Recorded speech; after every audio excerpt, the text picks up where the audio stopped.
What's up, and welcome back to Nowstalgia Pod, giving you your weekly look at what's going on in pop culture. My name is Pat Sheehan, joined by my trusty co-host Dave Martinson. Dave, how you doing, man? Do well, man. New Weekend album coming soon by the look of it. Lots of sex and cocaine to be had in the weeks to come. Very exciting time.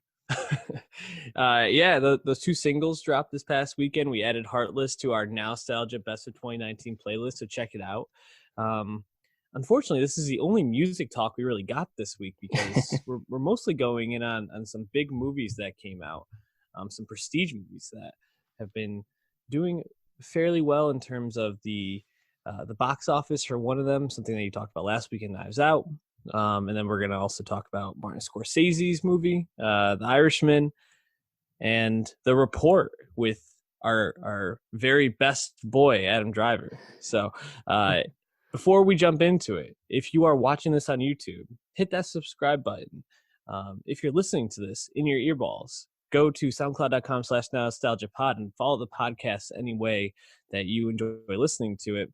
And give us that 5-star rating and review on iTunes. We appreciate it. We're also on Twitter at NostalgiaPod, where Dave tweets about all the things we can't get to in the podcast this week. Starting off where we left last podcast, Knives Out.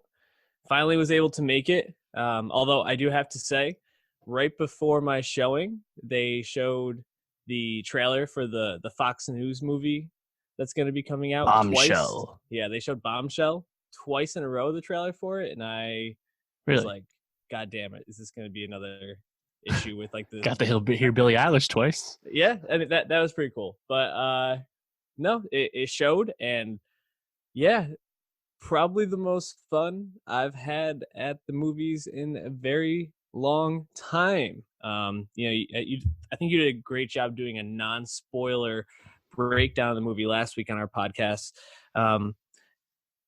And coming away from that, my expectations were pretty high, and somehow this movie still exceeded them. Like you talked about last week, Daniel Craig is just having the time of his life, and it felt like everybody in this movie was just enjoying being there, enjoying acting with each other, and being ridiculous in a lot of ways. I was really impressed with the movie. I know it's doing really well at the box office. I wanted to see, you're a bit removed from it. I'm still kind of riding that high off seeing it. How are you feeling a week out about Knives Out? Still very high. It's in the top 10 right now. I think it's just a very likable movie that's hard to not enjoy watching, and also presents some interesting things to chew on in terms of talking about class and race in the modern context here in the US. And even if you don't want to examine that further, it's a really compelling, fun murder mystery film that happens to be the best in that genre in who the fuck knows how long, like decades. Yeah. It really can't be overstated. So yeah, the movie fucking rules. I was very happy to see it do so well at the box office, over 40 million over the 5-day Thanksgiving weekend, matching the budget right there. But more importantly, an adult drama doing well at the box office, the adults showing up for said movie. It hasn't happened a lot recently for non-IP stuff, and this is a totally original movie. So that's a huge win, and let's keep it going. But yeah, movie kicks ass. It's awesome. Yeah, I mean, stylistically, this is just a beautiful movie to look at. Set in a beautiful mansion. I think you said it was shot all around Boston, which makes a lot of sense. You can kind of get that feel just by paying attention to the surroundings of the mansion. But so much of this was just so beautiful. Starting with Chris Evans sweaters. I mean, man, that guy can wear a sweater. He wears a lot of clothing very well, but those cable knits, dog, I was digging them for sure. Ransom. What a name. Yeah, I was like, who names their kid Ransom? It's his middle name, but still. These fucks do. Yeah, true. The person I was blown away with in this cast was Ana de Armas, who played Marta and was really the person that stirred the drink, so to speak, because she was the center of the plot. And you talked last week about how they give you a lot of information early on, and you're kind of like, wow, like how are they exposing this much of what happened already? And that's exactly my thought process going through this was like, how are we getting the information about, that she actually gave him this, gave him the morphine instead of the, like, whatever is hydroglycerin or whatever supposed to give him, like, Right. an hour into the movie. Like that should be the reveal of it. So but then to actually like pull it around and make it even more about like, this wasn't just about this mistake, because it wasn't actually a mistake, it was all these other parts to it. It was just really, really well written, really well done, and really had me confused and wanting to just know what's happening next. And I think that that's not only a testament to Johnson, but the acting in this was so engaging the whole time. Like, even a scene like when the lawyer comes and is breaking down how everything in the will is going to Marta, and then it kind of like shows him like hours later and they're just like still questioning him about it, and he's like, how many times are you gonna ask me the same question? Like, and they just keep going over and over, and they keep throwing out these like really random like legalese. It was just so so funny and engaging, and yeah, it was a delightful film to watch. I really can't say enough about it. It's probably like top 3 for me so far this year. I haven't seen as many movies as you. That's my asterisk to this, but definitely up there for me. Yeah, I think you mentioned Ana de Armas, and I think she really jumped out in a small role in Blade Runner 2049 as the like AI companion of Ryan Gosling, but I hadn't really seen her in a whole lot else. I know she's in some upcoming stuff, some movies that, like, she's in this movie that's getting dumped in January with Joel Kinnaman, so I don't think we're going to be talking about that one, but really I think it's an inspired choice too, to kind of pick an up and coming actress to have in this role, because you could have really picked anyone young. Mm-hmm. And when you have all this this star power and the clout of Rian Johnson in Lionsgate, they could have picked someone much more famous and successful, but they didn't. So I was happy to see that. I didn't even realize, too, I talked about last week, that the daughter of Toni Collette is the star of 13 Reasons Why, another star. Like, it wasn't even in my orbit, so I didn't even realize it. But man, yeah, I think Knives Out really struck me right away once Craig and Lakeith start doing the interrogations or interviews anyway. Mm-hmm. The way the editing jumps from close up of one person's face to the next person's face as they continue the story, and the pace does not stop at all. Mm-hmm. Get you understanding the passage of time and the passage of information to the characters. It's done so smartly, and also a really engaging way to keep watching a movie. So, yeah, I think it seems everyone is really responding to this well. It's awesome. I saw this going around a little bit. I wonder if this helps Rian Johnson's Star Wars movies at all. The box office of it all. I can't think it would, but he has been well liked and respected for a long time for a reason, and this is just another example. So, fucking awesome. Yeah, it's great, and the scene where Chris Evans is just telling everybody to eat shit is one of my favorite scenes of the year. Just hilarious. The donut scene. Yeah. Oh my God. The donut monologue was just, I was like almost falling out of my chair laughing because it was just so ridiculous, and trying to like follow the logic was so bizarre. But yeah, Daniel Craig's suits in this, man. And if people are watching on YouTube, they can see one of the suits he wears when you speak it as your background. And he's just an absolute king in this, and I just love to see him doing a role that you can tell he just was having a great time with, especially because we've heard so much about how Bond has been such like a slog for him. He got injured in the newest one. Right. So to hear him to see him just having this much fun on screen is just, it's great. Yeah. I think too at the end, it's very much a modern take on the whodunit style and Agatha Christie inspired. So there's familiar like beats or what you think are beats in the movie, and one of those is at the end, of course, when the lead investigator Craig is explaining how he figured everything out, right? Mm-hmm. And that's something that's a tropey thing in this genre. Yet you just have your mouth wide open listening to Craig. It's like the most gratifying thing ever once you've watched the rest of the Knives Out up to that point. Mm-hmm. So Yeah, I think the movie just really works, and also, unfortunately, is not like much else right now. So I think it No. also is being benefited by standing out, just for the sake that it's kind of a one of one in terms of, I don't know what else you would compare it to the past few years. So that's just exciting stuff. Very unique for sure. Also, just wanted to shout out Edie Patterson. Hell yeah. We talked about her on Righteous Gemstones. I feel like she's really had herself quite a year, and she's great. All these actors are just fun. Like, you put a bunch of actors together, give them a fun whodunit, and a good director, and make a little bit of magic. So if you haven't seen Knives Out, if you're on the fence about it, and for some reason you listen to our spoiler review, go see it. We can't recommend it enough.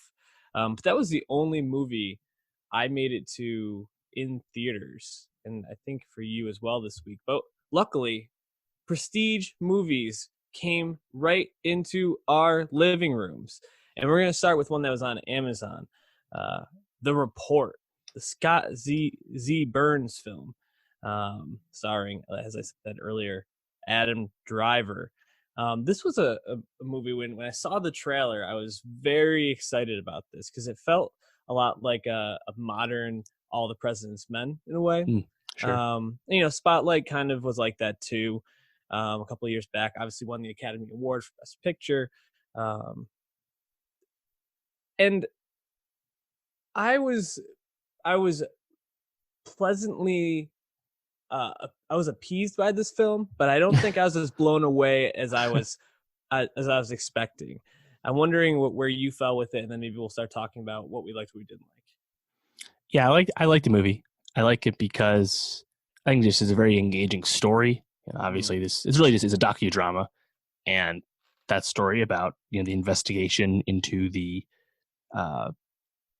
torture Bay. methods used by the U.S. Following 9/11 and all that. It's compelling stuff, and just kind of seeing that come out, I think, was really cool. I think Driver, in a sense, elevates the material. Net betting elevates the material. There's a lot of talented people in small roles as well, but it does stand out for how it's not like Spotlight and how it's not like All the President's Men.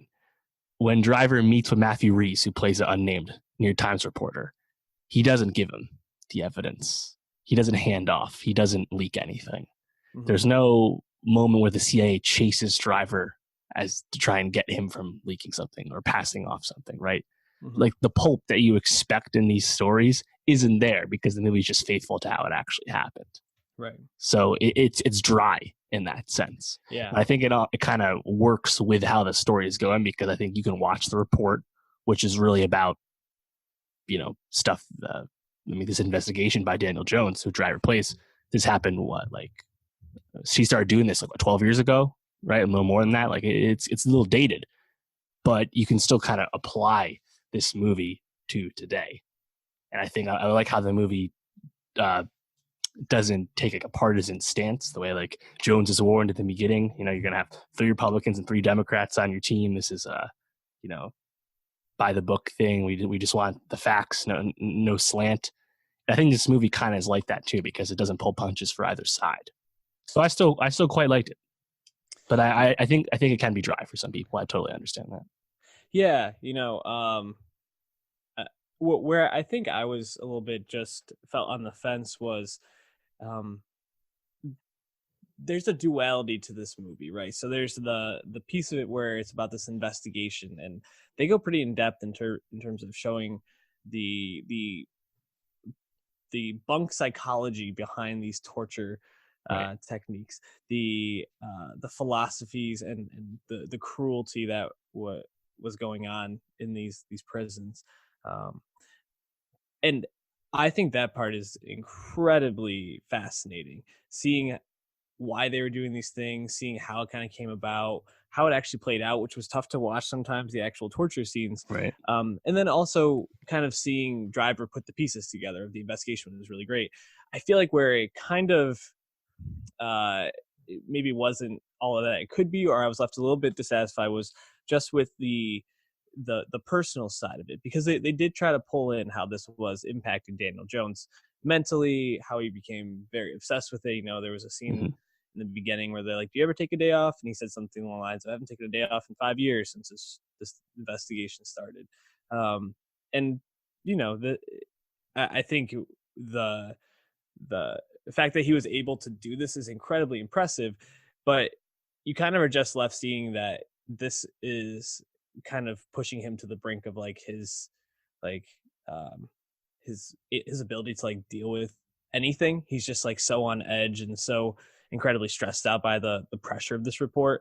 But I feel like it doesn't really sink in enough about like how this impacted him individually, and I felt like they kept bringing it up enough where I wanted to hear more about it. So it was just, I think it was just kind of hard to balance the two different parts. And one, I think they did really well, while one part, the personal side, I felt like they maybe could have fleshed out a little bit more. But still, really impressive movie. And for something that, you know, coming up with a report and an investigation can not always be the most fun thing to watch. I thought they did a really good job of making this a quick watch, something that felt like it flew by and wasn't dragging at all.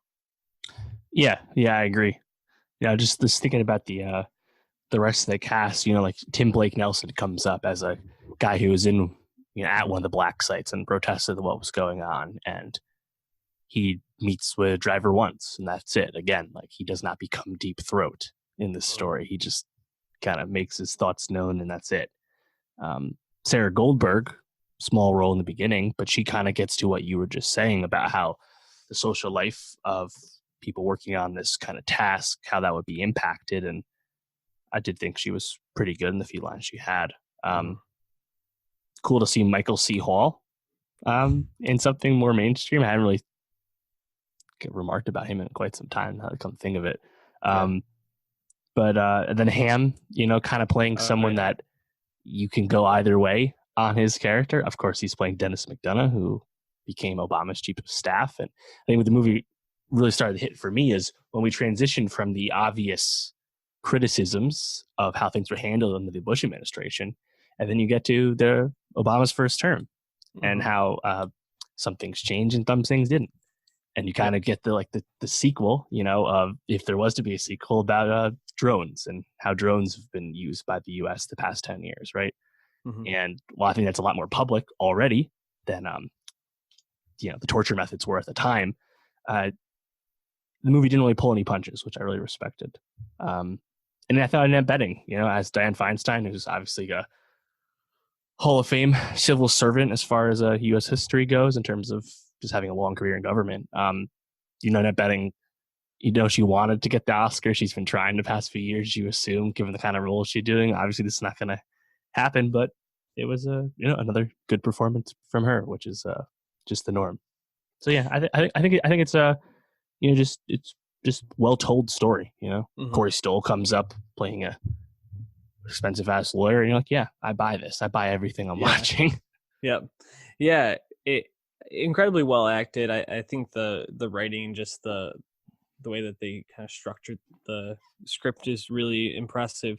I guess I was wondering, because we've reviewed quite a few movies that have been Amazon Studio releases, and where do you think this falls in terms of like Amazon's like prestige movies? Like I'm trying to think which other ones. Lost City of Z comes to mind. I don't know if that was strictly in Amazon Studios. I believe so. It was, yeah. Was Manchester by the Sea Amazon Studios? That might be the only one. That was really their biggest win. Obviously, Casey Affleck won Best Picture nominated. Just looking back, Amazon Studios is very interesting, and I think the report is of particular interest because this movie was released a few weeks ago, nominally in a few theaters on the coast, but this came out on Prime on Black Friday right after that initial release. This is a new strategy from Amazon. Now, notably, Amazon Studio movies have kind of struggled to make box office impact, even when Amazon puts them in a lot of theaters right away and markets them. Late Night this year, a movie we liked, the latest example of that.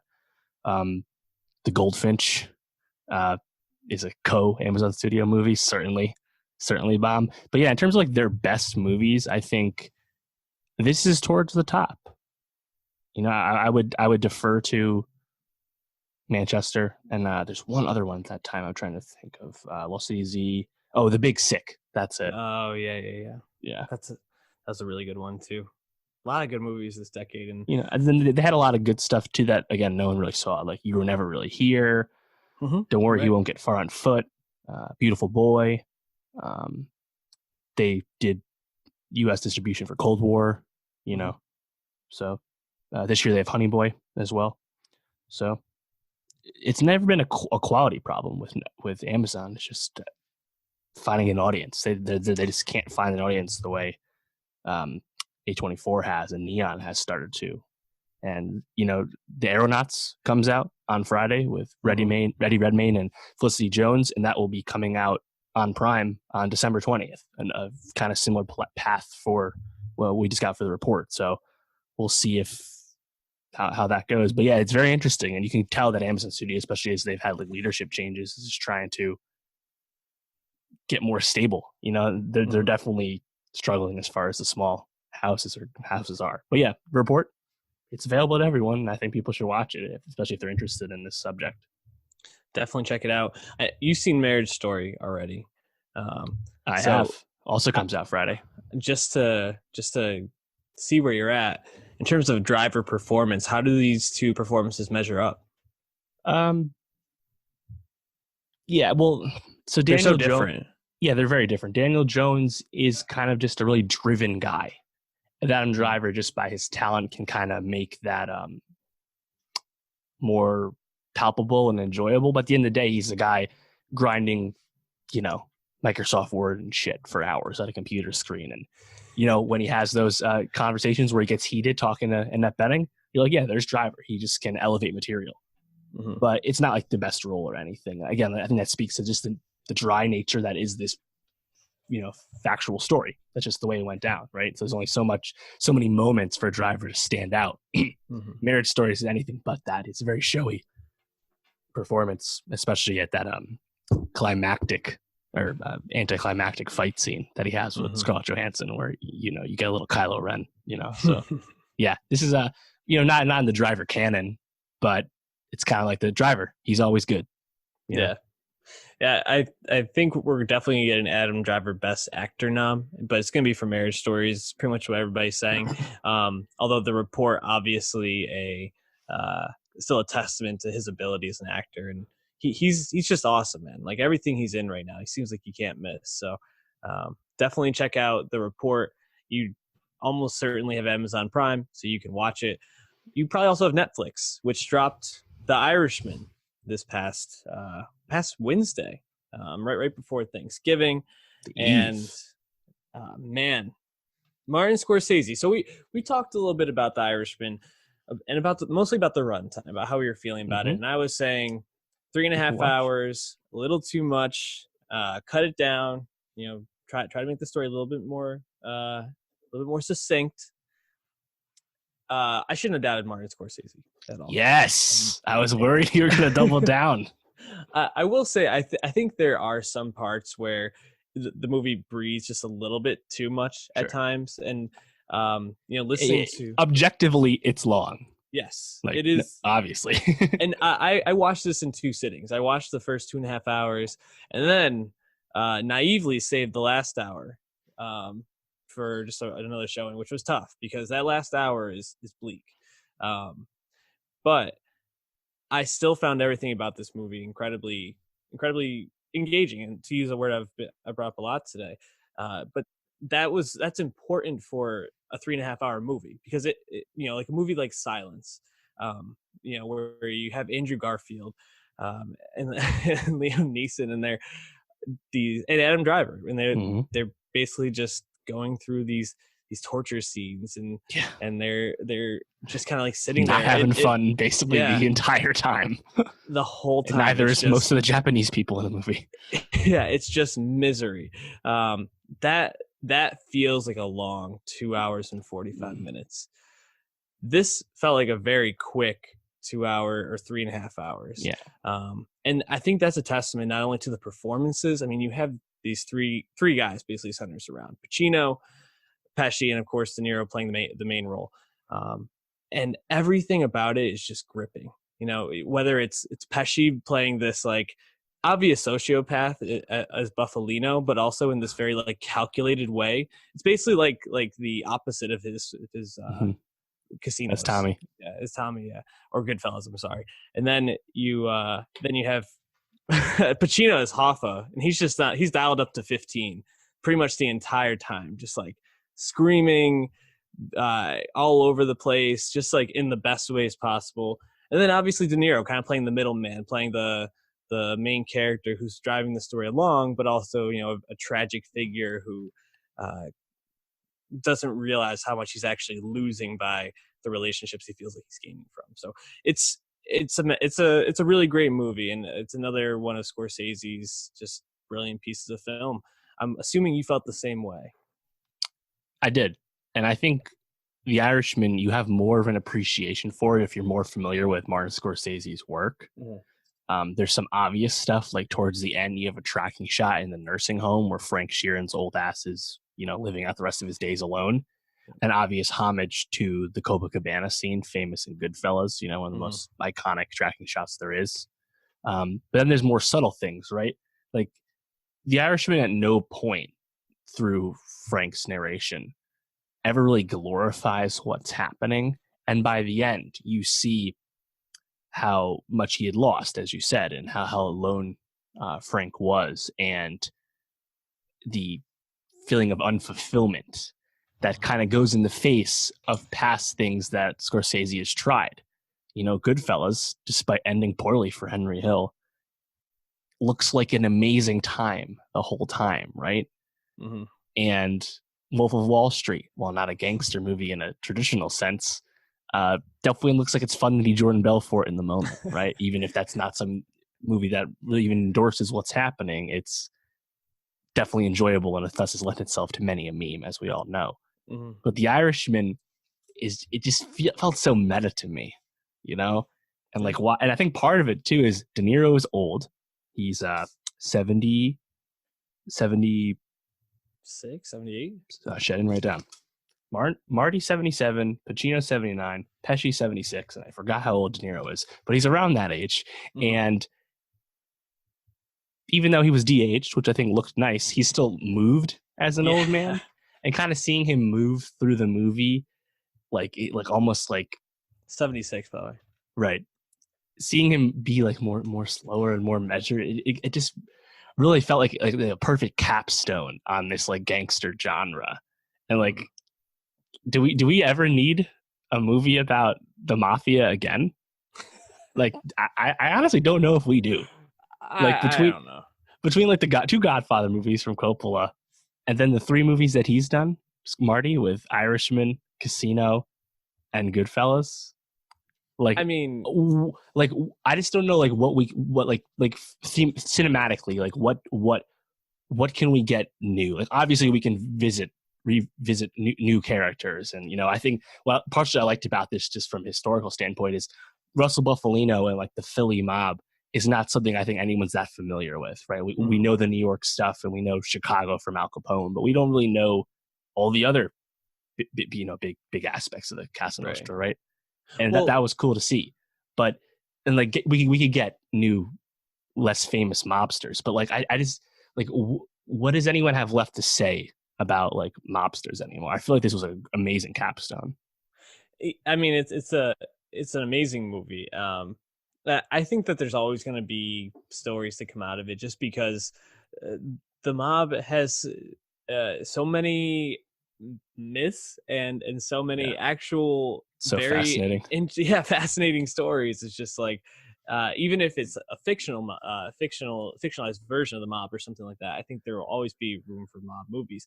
But what you're talking about, actually, I think he actually encapsulates at the end of the movie, when he's looking through the pictures and the nurse says, "Oh, who's that?" And he goes, "You don't know who that is? That's Jimmy Hoffa." And she's like, "Oh, Jimmy Hoffa." And he's like, "You really don't know who that is?" And I think that speaks to there's a divide with the people that watch this movie. I had no idea a lot of the stuff about Jimmy Hoffa going into this, and I came away. Did you know he disappeared? Did you know that? Yeah, I knew that, and he was supposedly at the Meadowlands, and that's actually another piece of this, is that I knew the lore of his death, and also how this supposedly were stories from a guy who's on his deathbed and might not Mm-hmm. actually even be exactly what happened. This is Right. more of just like Heard You Paint Houses. Right. Name of the book.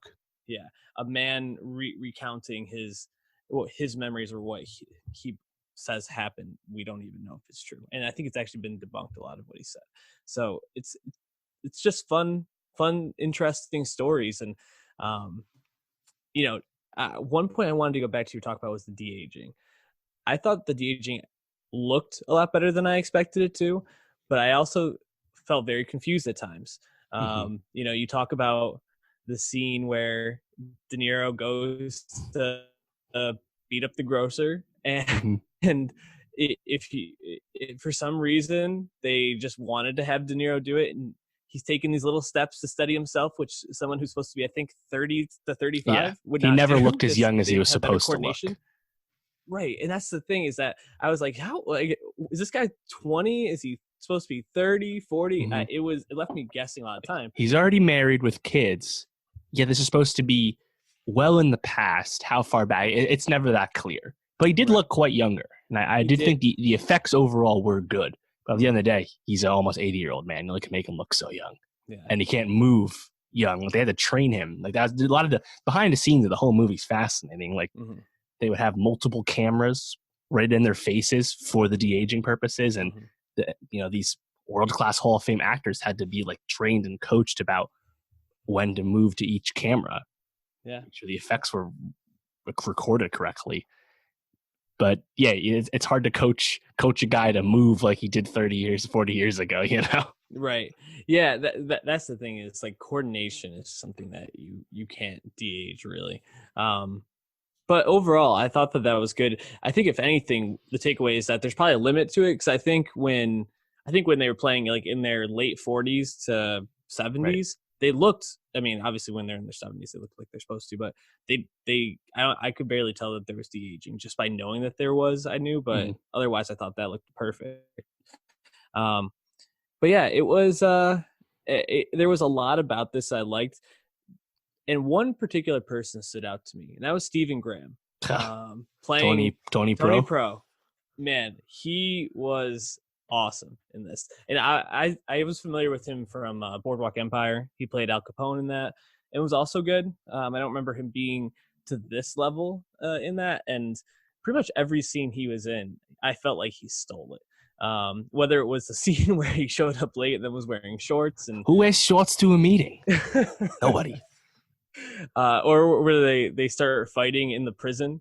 Oh man, that it was all just like, he was just fantastic. Just going toe to toe with Pacino, who, like I said, is dialed up to 15 in this. Is just very impressive. Any other little, like, side performances that stood out to you? Yeah, thinking back to Goodfellas, remember the beginning where you walk into the that restaurant they're hanging out with, and Henry Hill's like, here's so and so Carbone, here's Tommy Two Fingers. He goes through like 30 guys in like a minute and a half, just like as they walk through the bar, and like you just feel like right at home. You never totally get that, but there's still some characters like that in this mob, right? Like Bobby Cannavale plays like what's his name, like Sammy Razor or something. Yeah, Razor. And then you get Sally Bugs, who helps obviously kill Hoffa at the end. And it's like, man, I love mob names. They're so good. And like you Crazy Joe Gallo, of course, very famous. That's another one where I think the points of contention with the historical stuff, that's the other point. But I liked Harvey Keitel, obviously. I'm watching it. Oh, yeah. He plays Angelo Bruno, who a very big mob figure in Philly, but he's kind of on the periphery of this specific story. And I'm like, oh, is that Keitel? And I whipped out my phone real quick. I was like, oh, that is Keitel. Fuck yeah. I didn't even know he was in this. Awesome. Yeah. Keitel was great. Jesse Plemons, also good, playing Hoffa's dumb adopted son. Always love to see. The fish scene was incredible. God. Yes, so good. And I was left a little confused as to like where he went when Hoffa gets murked, like 2 minutes later. But I think he just drove away. I assume. But like you don't think he would ever bring up that this would happen. That part was left a little bit hazy, but I thought he was great. Anna Paquin, there's been some criticism around her role in this, right? Because she plays his daughter, who was very close to Hoffa, didn't like Buffalino, and then it's kind of like the emotional gut punch at the end because she wants nothing to do with her dad because of everything that he put her and the rest of the family through by making the choices that he did. Saw who he really was. But she doesn't say much. What is she? Just maybe like 3 or 4 lines in this movie. Yeah, not much. It's really just her looks and her facial expressions. Yeah, Peggy. But I saw a tweet kind of addressing this, and someone said, this is a criticism of Martin Scorsese in general, that he doesn't really write strong female characters, and that he, does that make him misogynistic? And the tweet really, I think, addressed this well, saying he looks at these people and tells these stories of these men who are pretty awful guys, and awful guys treat women like this. It's not to say that Martin Scorsese doesn't respect women or think that they are worth telling these stories about. He chooses to tell these stories about these terrible people to highlight it. And sure, sometimes he makes these people look very fun, and people can interpret and idolize the characters in these stories whichever way they want to. But I think at the heart of almost every Scorsese like movie about the mob or wealth is pretty much like these things corrupt people and make them awful human beings. That seems to be at the center of pretty much all of these stories. And there's a lot more to it than that. That's a very like condensed, I think, thesis to summarize those. But I think the criticism around Paquin's role and just the lack of strong female characters in general in these movies is not a fair critique, in my opinion. Yeah, I think for Peggy, both her child self, which you actually get more of, I think, honestly, than you do with Paquin, but Peggy ultimately is there to serve Frank and show Frank what he's lost throughout the thing. And you get the shades early on where she's very cold to Russell, but warms to Jimmy, who always inspired loyalty in everyone he met. And ultimately, this was told from Frank's perspective. He is narrating the movie. I think the narration was effective. He had some funny lines as well, but even when he was just kind of going over montages, it was good. But I would it be nice to get more of her thoughts? Of course it would have been. But I think it doesn't really detract from the movie, and I'd actually be curious to see what does Paquin think. Obviously, she took the role. Obviously, she was happy to be in a Scorsese movie, act alongside these people. But I was curious, like, what does the actor think about the critiques, just, from an objective perspective? Mm-hmm. I don't think she's weighed in yet. I haven't seen anything. But I haven't seen anything either. I think back to Margot Robbie with Once Upon a Time in Hollywood, and the critique around Sharon Tate and how she didn't have a lot of lines in the movie either, and she seemed to address it pretty straight on, saying she didn't agree with the criticism and didn't feel that way going into it. But yeah, certainly I think this is a little bit different because Robbie had a much bigger role than Paquin. Movie was ultimately about what we lost with Sharon Tate. This is not, right. We're not getting that about Peggy Sheeran or whatever her last name became. But man, so about the other what's up with the lead performances? Because obviously you have De Niro carrying the movie. He's in the movie the whole time. Mm-hmm. Obviously he's good. But I think what really stood out to me was, we'll get to Pesci in a second, but I really like Pacino as Hava. I thought it was a perfect fit. Yes, this is more late period Pacino where he's really lays into the bravado, right? Ever since like Son of a Woman, and oftentimes this has been awesome, like in Heat. And other times it's just more hokey, more hammy. But man, he just felt like a perfect Hoffa to me. And and the movie I think does a really good job. I mean, ever since from the moment Hoffa shows up in the movie with "I heard you paint houses," and Frank's like, "Yeah, I do, but carpentry as well," which people have questioned the historicity of a Detroit man like Hoffa even knowing that phrase. But either way, once Pacino shows up in the movie, I think the movie just completely takes off, and it's like it does not stop being engaging until it ends. And they really do a great job of communicating how Jimmy inspired so many people. I think at the peak of organized labor with the Teamsters and stuff, and you're kind of like getting swiped up in it too, and just seeing how compelling a figure he was. And despite the fact, of course, he was skimming off the top two. He was not an angel by any means. Mhm. He literally goes to jail and did not make his thoughts on JFK. He shy away from that. Didn't But mince words. Yeah. no, but I really enjoyed Pacino, and yeah, Yeah. really as the end too. Like I said, like they in a sense drag out the death. You know it's coming, and I think Pesci, like Russell, really kind of slow plays that with Frank, but all the way leading up to that, where it's like, nope, Jimmy's gone too far. He has to get axed, and then when it actually happens, you know, it's really quick. It's unglamorous. Again, leading into this theme with the movie, and the whole arc with Hoffa I loved, and of course you get some of the best Stephen Graham as a result. Mm-hmm. Yeah, no, I agree. I loved Pacino in this. Every scene he was in, I just found myself having fun, which is funny. Kind of going back to what I was saying about probably what the heart of this movie is, that these sort of people were not actually good people, but Hoffa was just so engaging as like a figure. You know, I think the way Pacino plays him, you get a sense of like probably why this person was able to gain so much stature just by being a personality like that. You mentioned Pesci though as Buffalino. I felt like Pesci had maybe the most difficult of like the three big roles in this, you know, because Buffalino was like a cold-blooded killer pretty much. Like he was cutthroat, but very, at least the way it comes across in this, very tactical and very like thoughtful in terms of how he was going about things, how he was building relationships, when it was time to cut things off. And I felt like Pesci plays this character, you know, as Tommy, but just like a more logical Tommy in a way, and Level-headed. yeah, there's this like intensity that like I feel like underlies the coolness of Buffalino in this, that was just really, really gripping every time he was like having a conversation with Frank about something, or especially when he was telling him he needed to, you know, take Hoffa out. I love Pesci's performance in this. One of the best of the year, I think. Yeah, absolutely. I mean, the Oscar chances for the movie have been talked about a lot ever since people started seeing it after New York Film Festival. And Best Picture, I think, is pretty safe for a nomination.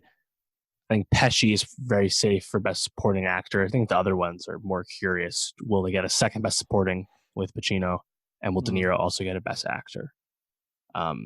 We've talked about the Best Actor field being crowded and loaded with A-listers before.